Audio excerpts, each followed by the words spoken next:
বন্ধুরা, যে দেশটি 2022 সালে ইউক্রেন যুদ্ধ শুরুর পর থেকে রাশিয়াকে সম্পূর্ণভাবে বয়কট করছিল, আজ সেই দেশের চ্যান্সেলর বলছেন রাশিয়া একটি ইউরোপীয় দেশ এবং জার্মানি সহ বাকি ইউরোপীয়দের রাশিয়ার সঙ্গে সম্পর্ক স্বাভাবিক করতে হবে।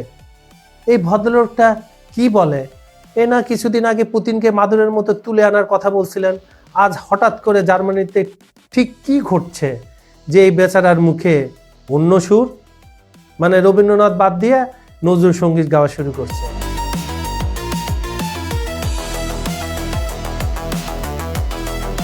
খবর সংযোগের টপ নিউজের আজকের এই ভিডিওতে শেষ পর্যন্ত থাকুন, কারণ এই ঘটনাটি আপনার ধারণার চেয়েও বেশি জটিল আর গুরুত্বপূর্ণ। চলুন তাহলে শুরু করি। জার্মানির চমকপ্রদ নীতি পরিবর্তন, মের্জের রাশিয়াকে নিয়ে নতুন দৃষ্টিভঙ্গি।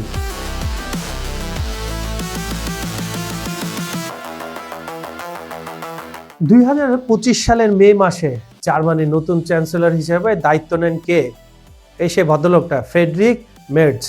তিনি ক্রিশ্চিয়ান ডেমোক্রেটিক ইউনিয়ন, যাকে সংক্ষেপে আমরা সবাই চিনি সিডিইউ নামে, সেই দলের নেতা। মজার ব্যাপার হলো, মের্জ শুরু থেকেই ছিলেন ইউক্রেনের পক্ষে সবচেয়ে কঠোর সমর্থকদের একজন। তিনি জার্মানি প্রতিরক্ষা বাজেটে বিশাল পরিমাণ কি করেন? কাটছাট করেন না, তিনি বাড়ান। ইউক্রেনকে অস্ত্র সরবরাহ করেছেন, এমনকি রাশিয়ার জমাকৃত $160 বিলিয়ন ইউক্রেনের জন্য ব্যবহার করার প্রস্তাব কিন্তু এই ভদ্রলোকে দিয়েছিলেন। একে বারবার কেন আমি ভদ্রলোক বলছি? বন্ধুরা, আপনারা থাকুন, বুঝতে পারবেন। আর মাত্র কয়েক মাস আগে 2025 সালের জুন মাসে মের্জ স্পষ্ট বলেছিলেন যে তিনি পুতিনকে ফোন করবেন না, কারণ তিনি মনে করতেন এই ধরনের যোগাযোগ অর্থহীন। কিন্তু এখন জার্মানির চ্যান্সেলর কি বলতে চাইছেন আসলে শুনে আসে বন্ধুরা।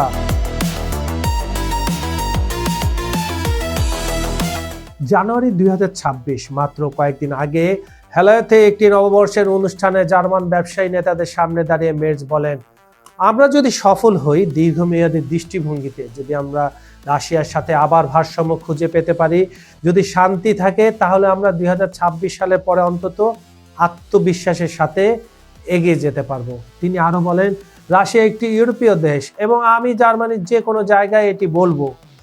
কথাগুলো কঠিন লাগছে, তাই না বন্ধুরা? আমি সহজ করে দিচ্ছি। মানে ভবিষ্যতে শক্তিশালী ইউরোপের জন্য জার্মানির জন্য রাশিয়াকে এখন দরকার। বাহ, কি সুন্দর কথা বললেন এই চান্দু। এটা শুনে বিশ্ব অবাক।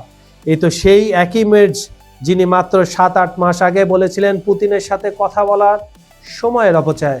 পুতিনকে তুলে আনার কথা যখন হচ্ছিল, তিনি তখন এটা সমর্থনও করেছিলেন। হঠাৎ করে এই সুর পরিবর্তনের কারণ কি জানাটা তো জরুরি।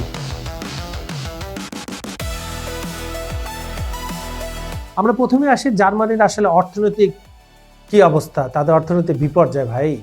জার্মানির অর্থনীতি মারাত্মক সংকটে, এনার্জি খরচ আকাশ ছোঁয়া, শিল্প কারখানা বন্ধ হয়ে যাচ্ছে। মের্জ নিজেই স্বীকার করেছেন যে জার্মানি বিশ্বের সবচেয়ে ব্যয়বহুল এনার্জি ট্রানজিশন করছে এই মুহূর্তে, এবং এটা আর বেশি দিন সাবসিডি দিয়ে চালানো সম্ভব নয়। তিনি জার্মানদের বলেছেন আরও বেশি পরিশ্রম করতে এবং কল্যাণ রাষ্ট্র আর চালানো যাবে না। তার মানে ইঙ্গিতটা কিন্তু সরাসরি দিয়ে দিয়েছেন, এবার কঠিনভাবে চলো। আপনার অর্থনীতি ঠিক না থাকলে তার দেশ ঠিক থাকবে না, দেশ নেতা দেশের মানুষ ভালো থাকবে না, তখন কি করবেন মের্জ সাহেব? রাশিয়ার সস্তা গ্যাস ছাড়া জার্মানি তার ম্যানুফ্যাকচারিং শক্তি হারাচ্ছে। সস্তায় যে গ্যাস পাইতা, তেল পাইতা, আন উপর দিয়ে হুমকি দাও, পুতিনের এলাকায় কথা কমো না, তারে তুলা আনো, রাশিয়ার শেষ করে দাও, রাশিয়ার টাকা নিয়ে নাও। এখন বুঝো চান্দু, তোমার ঘরেই তো অবস্থা খারাপ, তোমার ঘরের মানুষরাই তো খাইতে পারবে না 2 দিন পরে। যাক, এই ভদ্রলোকের সুমতি হয়েছে যে দেরিতে হলেও বুঝতে পারছে যে পুতিন রে ইউরোপের দরকার। ব্যবসায়ীরা চাপ দিচ্ছেন রাশিয়ার সাথে সম্পর্ক স্বাভাবিক করতে। তারা তো স্বাভাবিক দিবে, তারা টাকা লাগাইছে না, টাকা লাগাইছে টাকা উঠানোর লেগে। আর টাকাটা আসতো কিভাবে? রাশিয়াতে কম মূল্যে তেল গ্যাস দিত, সেটা দিয়ে বিনিয়োগ করে এখন তো তাগর ভাটায় টান পড়ছে, এখন তো তারা কইবই। বুঝো মিস্টার মৌর্য। এরপর নতুন করে ট্রাম্প ফ্যাক্টর, ডোনাল্ড ট্রাম্প আবার প্রেসিডেন্ট, এবং তিনি ইউরোপের প্রতি সেই আগের মতো সহানুভূতিশীল কিন্তু নন। ট্রাম্প ইউক্রেন যুদ্ধ শেষ করতে চান এবং রাশিয়ার সাথে আলোচনা শুরু করেছেন। ইউরোপীয়রা যদি এই প্রক্রিয়ায় না থাকে, তারা সম্পূর্ণভাবে প্রভাবহীন হয়ে যাবে। মানে একটা ভালো কাজ চলতেছে, আলাপ আলোচনা চলতেছে, কিন্তু ট্রাম্প কি করতেছে, নিজে ক্রেডিট নেওয়ার জন্য আমেরিকা এই চুক্তিটা করেছে যুদ্ধ বন্ধে, আমেরিকা সব কিছু, আমেরিকার সাথে ডিল হবে। ইউরোপের মাঠে ইউরোপের ঘরে খেলা হচ্ছে, কিন্তু ইউরোপেরা দূরে থাকবে। এটা তো ইউরোপের নেতারা এখন বুঝতে পেরেছে, এতদিন পরে। বোকার দলগুলা, বোকা না, এগুলো চালাক, এখন ধরা খাইছে তো পুতিনের কাছে এখন বোকা সাজে। জার্মানির চ্যান্সেলরও তাই সেটা ভালো করে বুঝছেন যে ভাই আমাদের তো সম্পৃক্ত থাকতে হবে, নালে রাশিয়ার সাথে দূরত্ব তো বড় কথা না, দূরত্ব কম পয়সায় তেল গ্যাস পাবো না, আমি চলুন কিভাবে। 2024 সালে তিনি বলেছিলেন যে ইউরোপকে আমেরিকা থেকে একটু স্বাধীন হতে হবে, এইটা ভালো কথা বলছিলেন, এখন সেটাই করছেন। জার্মানির পূর্ব অঞ্চলে চাপ আসছে। এটা কি জার্মানির পূর্বাঞ্চল, যেটা আগে পূর্ব জার্মানি ছিল বন্ধুরা, এটা আপনারা ভালো করে জানেন। সেখানকার মানুষ সবসময় কিন্তু রাশিয়ার সাথে ভালো সম্পর্ক চেয়েছে। মের্জ যদি তাদের ভোট চান তাহলে তাকে এই নীতি পরিবর্তন করতেই হবে। আর সবচেয়ে গুরুত্বপূর্ণ কারণ, ইউরোপ একা। ব্রিটেন ইউই ছেড়ে গেছে, ফ্রান্স নিজের সমস্যায় ব্যস্ত, আমেরিকা আর আগের মতো নেই।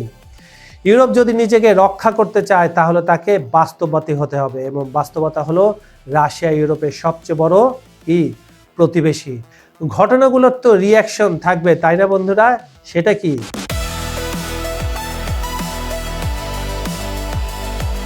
প্রথমে রাশিয়ার প্রতিক্রিয়া দেখি, কি বলেন বন্ধুরা। রাশিয়ার ডিরেক্ট ইনভেস্টমেন্ট ফান্ডের প্রধান কিরিল দিমিত্রেভ মের্জের বক্তব্যকে প্রগতিশীল, বুদ্ধিদীপ্ত বলে উল্লেখ করেছেন এবং বলেছেন বিশ্বের ডি-এসকেলেশন দরকার। মানে মোটামুটি মের্জের এই কথাকে, মের্জ তো আগে থেকে রাশিয়াকে রাগিয়ে রাখছিল, তারপরে ভদ্রভাবে রাশিয়া এটা রিয়াক্ট করছে যে মের্জ ঠিক কথাই বলছে। তাই এটা রাশিয়াতে এগুলো কিছু যায় আসে না, তারা তো অগ্রগামী। ইউক্রেন দখল করবো, তারপর আস্তে আস্তে ইউরোপে সোভিয়েত ইউনিয়ন বানাবো। খেলা অনেক বাকি বন্ধুরা, থাকুন সঙ্গে। এর মধ্যে বিভাজন। হাঙ্গেরি এবং স্লোভাকিয়া খুশি, কেন? তারা আগে থেকে রাশিয়ার সাথে সম্পর্ক রাখতে চেয়েছিল। ব্রিটেন এবং পোল্যান্ড রাগ করছে, তারা মনে করে এটা রাশিয়াকে নিজেদের দুর্বলতার সংকেত দেওয়া। আর বাল্টিক দেশগুলোর ভয়, তারা মনে করে এটা তাদের নিরাপত্তার জন্য হুমকি। তোমরা হুমকি ছাড়া কিছুই দেখো না চারদিকে। আর ইউক্রেনের উদ্বেগ, সেই লোভী জেলেনস্কি কেন উদ্বেগ? ইউক্রেন অবশ্যই চিন্তিত, জার্মানি যদি রাশিয়ার সাথে ডিল করে ফেলে তাহলে ইউক্রেনের সমর্থন কমে যেতে পারে। কমে যাবে। ওরে বাবা, ঘটনা তো অনেক দূর গড়াবে মনে হচ্ছে। এই পুরো ঘটনাটা আসলে বড় একটা প্রশ্ন তুলছে। আদর্শবাদ বনাম বাস্তববাদ। 2022 সাল থেকে পশ্চিম আদর্শবাদী অবস্থান নিয়েছিল, আমরা রাশিয়ার সাথে কোনো ডিল করব না যতক্ষণ না তারা ইউক্রেন থেকে বেরিয়ে যায়। 2022 সালে কথা বলছে। কি বড় বড় কথা রে বাবা, কিন্তু এখন বাস্তবতা কামড় দিচ্ছে শক্ত করে। কিভাবে অর্থনীতি ধ্বংস হচ্ছে, মানুষ ক্ষুব্ধ, শক্তির সংকট মানে এনার্জির সংকট, শিল্প বন্ধ হয়ে যাচ্ছে নিজের দেশের চাপে সরকারগুলো ইউরোপের। তাই এখন প্রশ্ন, আপনি আপনার আদর্শ রাখবেন নাকি আপনার মানুষের জীবনযাত্রা ঠিক করবেন? মের্জ স্পষ্টভাবে দ্বিতীয়টা বেছে নিচ্ছেন, কিন্তু এর মানে এই নয় যে তিনি ইউক্রেনকে ত্যাগ করছেন।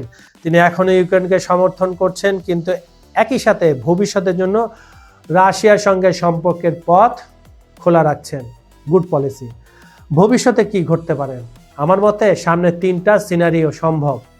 সিনারিও নাম্বার 1, ধীরে ধীরে স্বাভাবিকীকরণ। যদি ইউক্রেন যুদ্ধ শেষ হয় ট্রাম্পের মধ্যস্থতায়, তাহলে জার্মানি এবং রাশিয়া ধীরে ধীরে সম্পর্ক স্বাভাবিক করতে পারে, প্রথমে অর্থনৈতিক, তারপর পলিটিক্স। সিনারিও নাম্বার 2, 2 ধারার নীতি। জার্মানি একদিকে ইউক্রেনকে সমর্থন চালিয়ে যাবে, কিন্তু অন্যদিকে রাশিয়ার সাথে শক্তি ডিল করবে। একটা জটিল ভারসাম্যের খেলা কিন্তু তখন আমরা দেখতে পাবো। সিনারিও নাম্বার 3, বিভাজন। ইউরোপ 2 ভাগে ভাগ হয়ে যেতে পারে। একদল রাশিয়ার বিরুদ্ধে কঠোর থাকবেন, যেমন পোল্যান্ড, বাল্টিক দেশগুলো। আরেক দল নমনীয় হবে, জার্মান, ফ্রান্স, ইটালি আর বাকি যারা বন্ধু আছে তারা। তো দেখুন বন্ধুরা, ভূ রাজনীতি কখনো সাদা কালো নয়, এটা হচ্ছে সবসময় একটা ধূসর। মের্জ যা করছেন তা অনেকে নীতি পরিবর্তন বলছেন, কেউ বলছেন বিশ্বাসঘাতকতা, আবার কেউ বলছেন বাস্তববাদ। সত্যি কথা হলো রাজনীতিতে বন্ধু বা স্থায়ী শত্রু নেই, আছে শুধু কি স্থায়ী স্বার্থ। জার্মানির স্বার্থ এখন দাবি করছে শক্তি, নিরাপত্তা, অর্থনৈতিক পুনরুজ্জীবন, ইউরোপের শান্তি, ভূ রাজনৈতিক প্রাসঙ্গিকতা।